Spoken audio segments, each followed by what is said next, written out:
So I'm assuming it's the corner lot here. Probably starts at this corner. Chandler. Corner of Chandler and Murphy. And it's either all this property up to my car, or from that sign, all this property.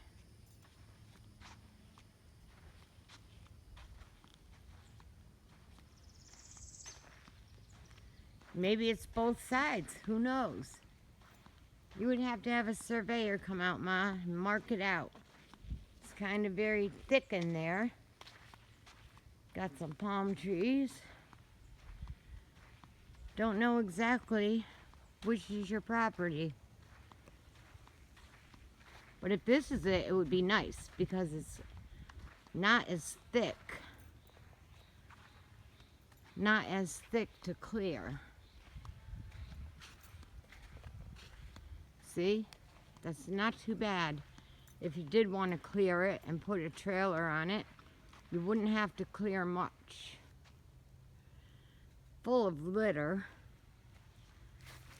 I don't know what all these little green things are on the ground.